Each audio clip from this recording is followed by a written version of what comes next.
Hey, sisters and friends, welcome back to the Ella Sister Podcast. Today we have Elyse with us, one of my really good friends. Elyse is you've all seen her. She's in our Bible study. We've done like that huge Sisters and Friends Bible study podcast. What was that? That was when I was still pregnant. Yeah. You were 2 weeks. I was like, just had my baby. Yes. Which is crazy. That was like forever ago. But you've seen her face. You've heard all of her wisdom. But we are going to talk about something really just near and dear to our hearts today. But before we do that, I really felt like we needed to just talk about the situation with our husbands that has been going on. And we are both married to really incredible men, okay? So this is like, we're laughing about this now. This is funny. They are accountability partners for each other, but they can also influence each other in a really negative way. Because my husband decided last weekend that he was going to buy a new truck. Yes, that was really a surprise to me. We'll just put it that way. And then I did talk to my husband. I heard him on the phone with him. I didn't know what they were talking about, or I would have interviewed a little bit. Yep. Yeah. Parker told me that he called Luke and said, pray for me. Yeah. Like, so And he I heard knew. that. Yeah. I heard that. He said, I called my prayer partners on the way back from buying my truck in my new truck. And I was like, should have been your first clue. Yeah. But then Luke went and bought something too. Yeah, it wasn't on as such a big scale, but he did go buy something. He bought some new golf clubs. Yeah, it's more so like the principle. It's the principle behind it of not telling us in the moment and then kind of letting us know a little bit after, which we had heard y'all's situation. And I thought that would have been a great moment for my husband to let me know that he also did something similar. But he didn't do that till later. It's like truly we are laughing about it though. And it's funny. Like I have to admit, it's been it'll be 2 weeks on Saturday and I still have not gotten in the truck. Because I'm still a little like, I just can't take that step quite yet. Truly though, they're great. Like we're not bashing our husbands. We're just laughing. Like, this is the reality of marriage. Like, you do funny things. You make mistakes. You laugh about it. You would hope that you learn from your friends' mistakes when you're, like, all in close community because we're all in such close community. But, you know. You live and you learn. You live and you learn. They did learn eventually, but now we can kind of laugh about it already. So yeah. I actually, on, I guess, what day was that? Tuesday, Luke was up here at the office, and I saw them in Parker's new truck, of course. And they brought it up again, one day when we're 40, we'll all be really laughing about it. And I was like, yeah, it really might take that long to really laugh about it. It might take you a little longer than me. I'm willing to go hit some golf balls with them, but it might take a little longer on your side, but we'll get there. I'll get in his truck one day. Thankfully, we're going on vacation next week. So I have a whole other week before I really have to take that step. A little bit longer. No, but seriously, I think us all being in community has been really, really sweet and really special. And that's kind of what we wanted to talk about today. And when Parker and I moved here, we moved, which is crazy, 2 years ago. You and Luke were some of the first people that we met, which was really sweet. And now it's 2 years in, we all have this amazing friendship. We have an incredible community. We actually were just in our little community time. We call it confession hour. So we were just in our confession hour, just all the girls. And I feel like every time we have those moments, it just feels like such a breath of fresh air. But it didn't start that way. It didn't just go from meeting all of the girls and now we're able to have a confession hour. There was really a true 2 years before we got to that point. You and I were on a walk. I guess this was a few months ago. It was around April. And we both kind of were in the same spot where we're how do we take that next step with friendships? We have laughter, we have fun, we talk about things, but we both recognized we wanted to go deeper in friendships, but it was how do you do that? But we somehow did. So I kind of want you to start talking about from your perspective what that was like and how you built the courage to just start taking that next step and what that looked like for you. Yeah, definitely. I think it's hard because sometimes we think in adult friendships that should just happen naturally. And sometimes we feel okay, well, if it's meant to be, then it should just flow. But sometimes it does have to take that step and people being vulnerable and being able to say, hey, we need to get further than this, because especially like for us, okay, when we're on this walk, we have both of our children. Well, I have my 2 babies and you have yours. Yeah. And so even on that, like since we were walking, we had the opportunity to talk about, even get to that point of saying, hey, how do we get to this next level? Like we both crave this. But sometimes in friendships, we don't stop long enough to even recognize that or to allow the space for it. We were walking and we were just talking about some real stuff that just happened because we were in a spot where we weren't distracted. Because a lot of times when we all hang out, like you said, it's fun. We play games and we cook and we do all these things, but we have kids around, we have husbands around, we have just life, there's just different things going on that are kind of just how it is at this season. But we were both like, I want to get further. I don't want it to just be surface level. I don't want it to just be like, hey, let's hang out and go home. Like we have real stuff going on in our lives. And we were actually talking about that on the walk. We were talking about real stuff in our lives. And somehow we both said, I want to get deeper. Like I want us to be able to share the hard stuff. And I need prayer because we're in seasons of life that we cannot do on our own, And so I think just both of us voicing that and hearing like, hey, if you want this and I want this, I'm sure we all want this. Not that we didn't feel like we could even do that. Like I felt safe with y'all the whole entire time, but it was just like, we need to create a space for this. Like, and then we need to actually go forward and do it and like be okay with getting real and not just the laughter and that side of things too. And when I think back to that moment, it was so interesting, like afterwards when we all started to really open up, I remember everyone was kind of like, oh, we just thought that, we had already taken that next step. Like we all kind of thought the same thing. Like, I guess this just must be how it is when you're adults. Like you don't have the time. Right. You have the kids around. You have your husbands around, which like I think it's such a strength of all of our husbands that we looked at them and we're like, they have so much more accountability than the girls were having. Like they were meeting weekly, doing Bible studies, like really calling each other, confessing things that were hard, but we weren't doing that.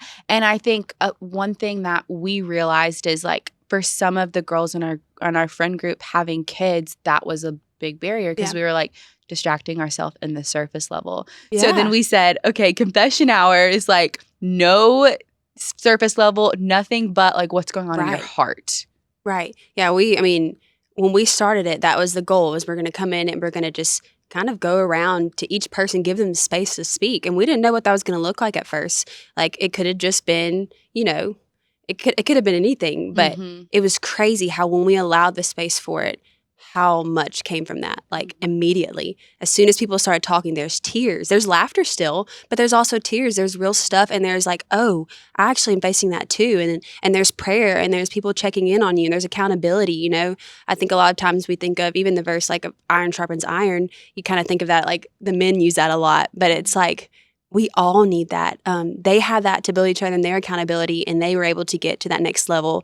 And all we needed was just a space to be able to sit down and be real. And we had to want that too. Like, I feel like you have to get to a spot where you're okay with receiving whatever may come from that. Whether it's, it may not always be like, I agree exactly with what you're doing. It may be, hey, here's some ways where you can get better, or how I'll pray for you. Or, it's being willing to have all sides of that too, I think. Did you feel awkward that first time you opened up? Like, what was that like for you? Yeah, it's funny because I feel like I said earlier, I felt safe, but it was a little uncomfortable because I was like, okay, do I really do this? Like, I'm about to let them in big time, like to stuff that I don't just say to anybody. So at first I was a little nervous and I was like, not sure, like, should I go all in? Like, should I tell all the stuff or should I just do like something? But as soon as I started speaking, it just felt like freeing. And it felt like, wow, people see me and they hear me. And what I was responded with, like the way that y'all all responded to me in that moment was like, I want to do this all the time. I needed this. Like that was freedom. And that's what the Lord wants us to have is community and people to uplift us. He tells us we can't do it by ourselves. And we see that. Like we're not strong enough. We need people there to help us battle, to go to war with us, who love us and who aren't afraid to just not only love on us, but also get real with us and point us back to Christ. I remember like the first time we all were like, okay, we're going to turn this like weekly meeting into confession hour. Something you said like really just stuck with me because you were like, I want you guys to also like call me out and be the people that tell me like, hey, Elyse, you need to actually do what you're saying you want to do. Like holding you accountable to your words and your actions. And that's like really hard to ask someone to do that. It is. It is. But, I got to a place where I realized on my own it wasn't enough and I could easily make excuses. I think that sometimes we can get lazy and we can just say, I need to get better at this or that, but do we really want to?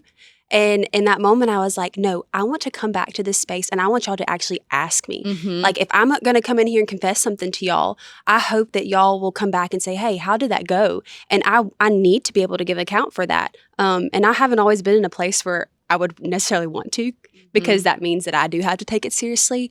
But also, it was so comforting to know that, I was going to come back and I would be asked about it, because then it wasn't out of a, what are you doing wrong or this or that, but it was like, we love you and we want to see you what Jesus wants you to be. And we want to, encourage you to get to that spot. So how did you make that mental shift to go from, I don't want people to be invested in my life to like hold me accountable to, I know I need that? I think it just took me getting to a breaking point in my own life where I was just tired of the repetitive pattern of me saying that I wanted to do better on certain things, or I wanted to be better in my walk with Christ, or whatever it may be, and then not following through with it.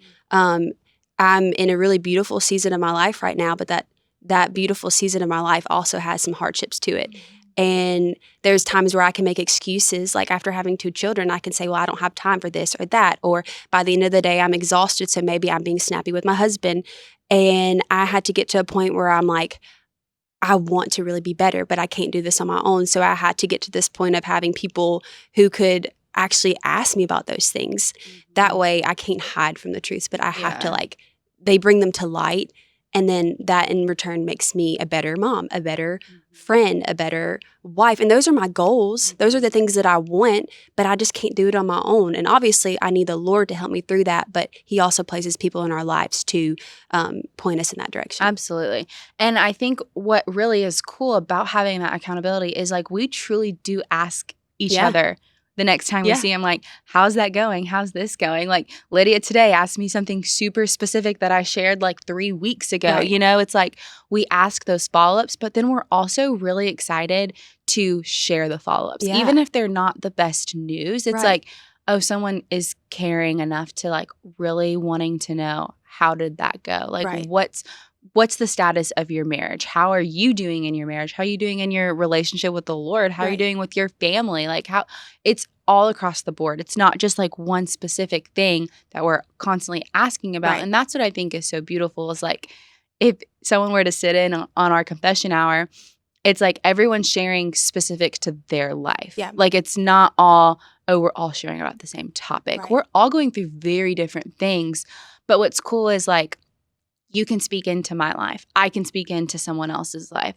Someone else can speak into another girl's life sitting in the room because we've all either been there or we've seen someone go through it. Or if none of that, like I remember there was one time and we all were like, what do you need? Like to that specific person. It was like, we don't really know how to be there for you because none of us have experienced this, but what do you need as like, how can we be good friends to you? And that question is so powerful because I know one time I was asked that question, like, how can I be a good friend to you? And it's kind of an intimidating question to ask, but the response is like what they actually need. And that's how you can be a good friend. Yeah, and I think that's something that also happens in friendships is that we feel like we just need to tell them what they want to hear. But to be a good friend does not mean that you have to just tell them what you want to hear. I mean, there's moments where maybe you don't know how to respond. We say, how can we, be there for you better? And then there's also moments where we might have to tell things that might not necessarily be what they want to hear in that moment. Absolutely. But it's what we need to hear and to be able to be that friend. Because if I'm looking for a friend, I want somebody that's going to actually tell me the real stuff and not just say, oh, you know what, you're right. You're in the right. Like in your marriage, he's the one that's wrong. Or, you should have done that with your kids if they were being that way or whatever it may be. I want somebody that's actually going to say, hey, let's look at yourself too. And so just to be able to be that person in someone's life, because that's what I would want. Yeah. You can't change the other person in a situation. You can only change yourself. That's right. And so like if you're trying to change the other people, you're always going to feel frustrated. You're always going to feel defeated. Right. But it's important to also be humble enough to take the constructive help from your friends because they do it because they want you to be better and they want you to be your best self. And I know some people don't have the best community. Like some people don't have people that can hold them accountable. And that's why we started the LO Sister app. It's like, it's a great resource for people to find friendships and find those people that want to build you up and not tear you down and hold you accountable. And so if you feel like you don't have community and you're listening to this and you're like, yeah, but I just don't have good Christian girls in my circle, I don't know who I can trust, I would encourage you to get on the LO Sister app and find people there that are like-minded. Find people there that want to hold you accountable and want to build you up in friendship. But also, I want us to close by you, Elyse, just praying over the girls that don't have that. And also the girls that are like scared sitting here listening, that are like, okay, I want to take that next step. Like, I've been wanting to do that with my friends. Like, what do I do? So just praying over them too as we close today. Absolutely. I'd love to. Lord, first, we just thank you so much for this space just to get real and talk about friendships in our lives. Lord, I know that's something that each and every person longs for, is just not just a friendship that's surface level, God, but that goes deeper and one that can point them towards you. And Lord, I just pray for each person out there right now that feels like maybe they don't have this community and they're listening and they think these are all good things, but they say, I don't have that. Lord, first off, I just pray that you would place people in their lives that could be that could speak life and truth into them, Lord. But I also pray for just a spirit of boldness. I pray for the people listening to be able to be willing to be the one to take the step, Lord, to say to a friend, hey, how do we get to the next level? To be the one that maybe reaches out first or makes the move. God, just that people will be bold enough to be the one to do that. And so, Lord, I pray that you would just also remove anything in their minds that has doubts that maybe they're not good enough for this, or maybe they're not worthy of this, or maybe they don't even want to admit the things that are going on in their lives, Lord. I pray that you would just remind them that there's freedom in being real and being vulnerable. And God, you've called us to community for a reason, God, and that if we ask, Lord, we know that you'll provide. So I just pray that you would just encourage anyone listening today, Lord, that you see them and that they too are worthy of this and that they too can find this as long as they're just willing to open up, put themselves out there, God, and to just allow you to do the rest, Lord. When we ask you to enter a place that we're in, God, we know that you're there. And so we just ask for that. And we love you, Lord, and we thank you for this space. We thank you for every person listening. We thank you for the friendships that are going to form and the freedom that's going to come from them. It's in your name we pray. Amen.